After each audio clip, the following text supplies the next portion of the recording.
in the world is Michael? I've been standing out here for half an hour.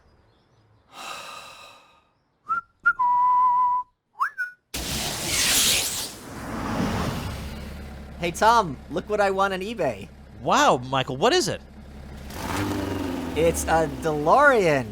Is it like a time-traveling DeLorean? Is there any other kind? Probably, but who cares? This one actually does travel back in time, and I'm going to take us on a fun trip. Oh, I can't wait. Oh, maybe we could go meet Thomas Aquinas in the 13th century, or go back to 1776, or even the Constitutional Convention. How about one of those things? Boring. All right, here's what we're going to do. I'm going to take you back with me to the motherland. Weren't you born in Russia? No, Tom. The Soviet Union.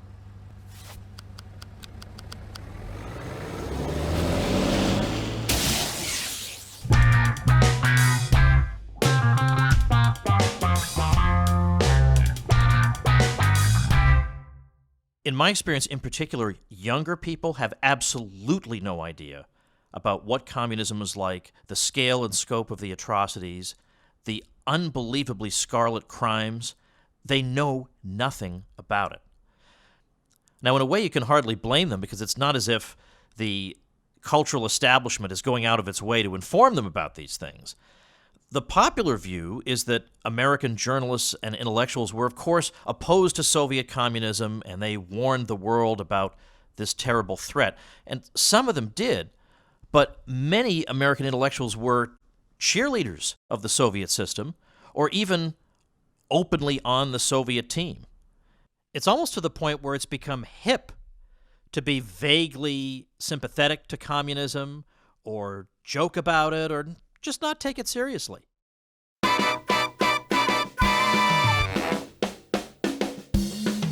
Looking back at the horrors of communism, it makes people giggle instead of kind of go for tissue and want to cry.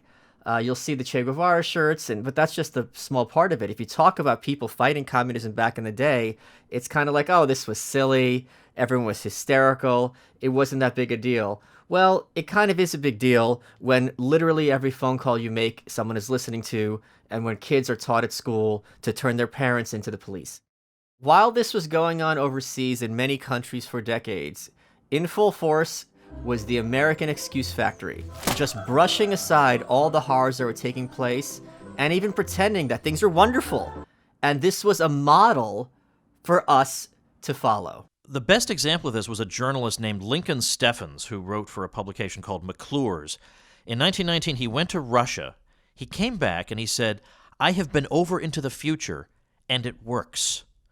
Now, some historians say he wrote that line even before he left for Russia, so he was going to whitewash that place no matter what he saw.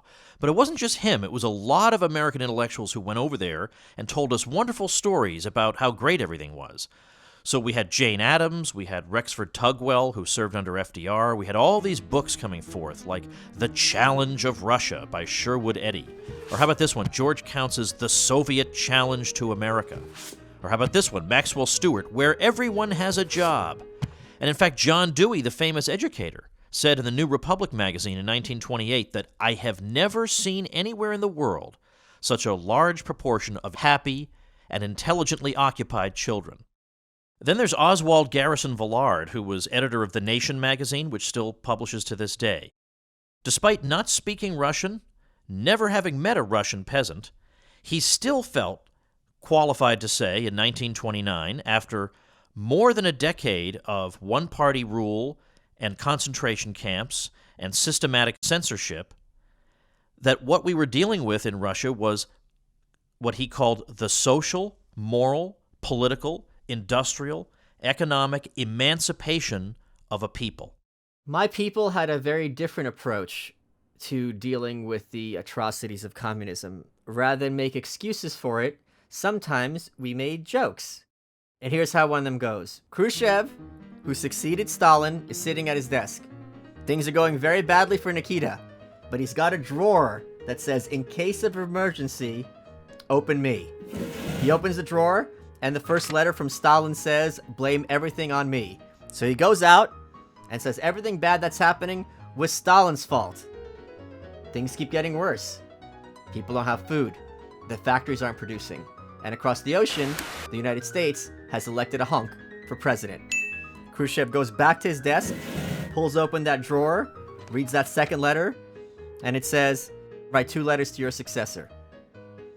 And the argument in Soviet Russia, and the argument that their apologists in the West made, was you can't make an omelet without breaking a few eggs. But what's really disturbing about that quotation is those so-called eggs were the lives of tens of millions of people. And as someone else famously pointed out, where were the omelets? Tom, how'd you like it if I invite you over to my house?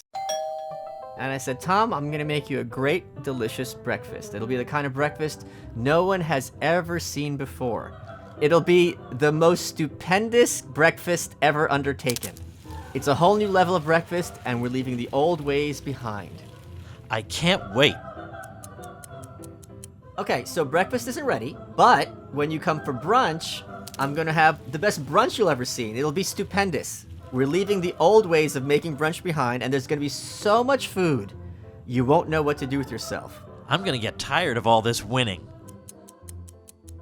Okay, here's the deal. Brunch isn't here, but if you come back for lunch, or possibly dinner, or maybe supper, I think that's different. Michael, I waited till 2 o'clock in the morning. Where the are my omelets? You're still here?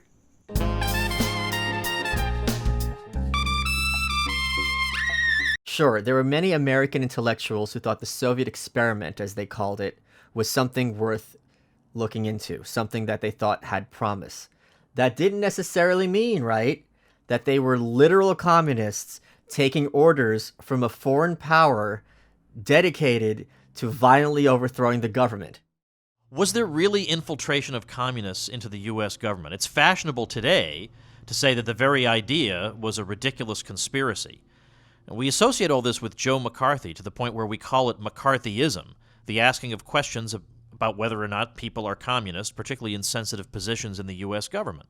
Not just communists in the sense of agreeing with communism, communists in the sense of being members of the Communist Party, a party which was getting its orders from a foreign power with the agenda of overthrowing the government, and doing so secretly. This is not a conspiracy theory, this was conspiracy history. Well, as a matter of fact, in 1995, we finally got declassified what are known as the Venona Project files. They were made available to the American public, finally. These were a series of transcripts of thousands of Soviet intelligence messages from the 1940s, when at the time, the U.S. government had discovered a vulnerability inside Soviet intelligence transmission, and they captured a whole lot of these messages. And it turns out that when you sift through them, 350 people in the U.S. government had relationships with Soviet intelligence. That's not a small thing. The Assistant Secretary of the Treasury, Harry Dexter White, was certainly involved, as Venona shows, in inappropriate communications, to say the least, with Soviet intelligence. Also Lawrence Duggan, who coordinated American relations with Latin America, and Lachlan Curry, who was a special assistant to FDR. These people are not minor individuals. These are significant figures. So this isn't some crazy theory somebody thought up. This was an actual problem. Ronald Reagan was the first union president. He was president of the Screen Actors Guild.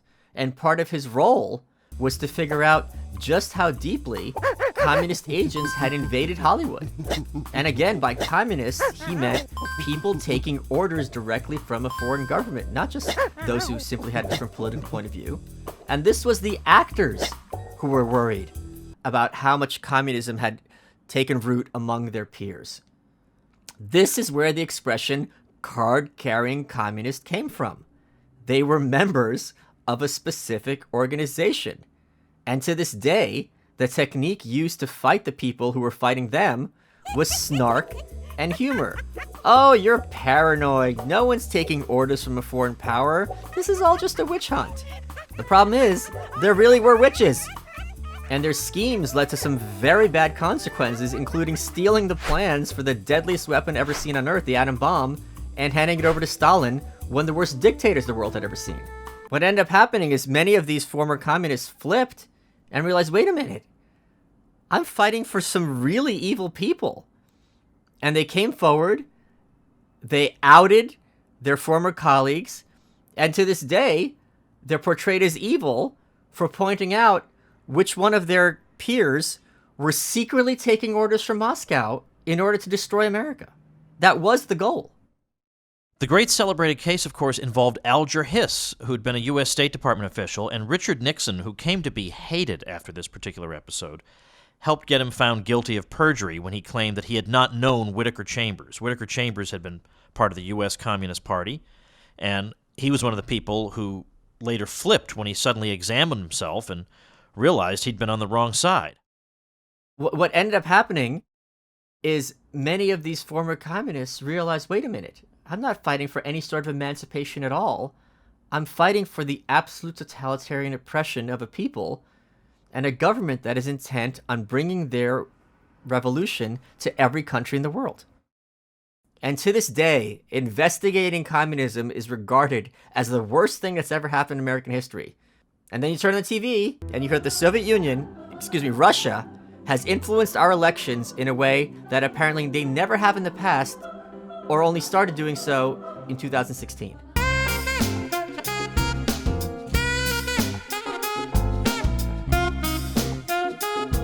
All right, Michael, this is all well and good, but a lot of people, including journalists from the New York Times, the Washington Post, filmmaker Michael Moore, think that, at least in theory, communism is about helping people and treating people equally.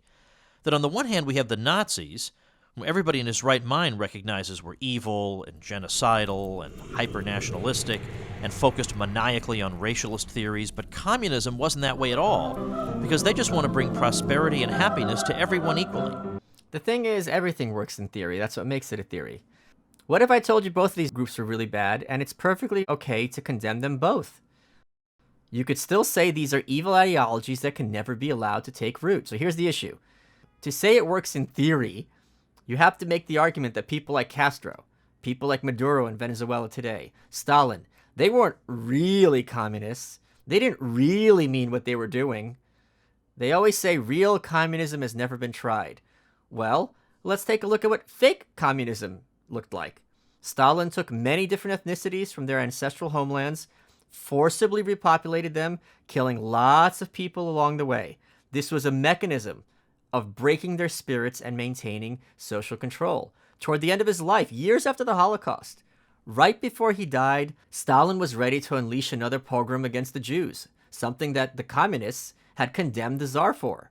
The body count under the Soviets was very long. Millions of people over many years. This was later acknowledged by the Soviet Union, and this is the case in country after country. Pol Pot in Cambodia, the killing fields. It took 4 years in the 1970s. This wasn't that long ago. Killed between a fifth and a quarter of the entire population, including anyone who had eyeglasses, because this was a symbol of being an intellectual, and he wanted people to be rural. The death tolls of these regimes are enormous. So if country after country under communist rule has literal genocide, what does real communism mean, if not that? And I might add, you have a lot of young people who think they're being hip and edgy wearing Che Guevara shirts. And of course, he was Fidel Castro's right-hand man in Cuba. They think this is a symbol of liberation. And at the same time, they've got their pride flags, their rainbow flags. Some people say Che executed homosexuals. No, Tom. That's not exactly right. You're just repeating ridiculous conservative propaganda. Che sent gay people to forced slave labor camps. When he was murdering people, including, inevitably, some gay people, he was murdering people equally. Wow, what a relief that is to hear, Michael, that he was absolutely non-discriminatory when it came to executing people. But sending gay people to camps, the idea there was that if they did really burly, manly work, this might purge them of their bourgeois deviation, namely homosexuality. Well, did it work? Well, Michael, as it turns out, putting people in prison does not, after all, lead to decreased homosexuality. That Che, who so many young people wear in their shirts, had racial views that weren't exactly those of the NAACP. Che said, "The Negro is indolent and spends his money on frivolities and booze, whereas the European is forward-looking, organized, and intelligent." Ouch. So, Tom, what'd you think of the trip back to my motherland? Well, not only would I not want to live there, it's not even a nice place to visit. And I'm still waiting on my omelet. Real breakfast has never been tried.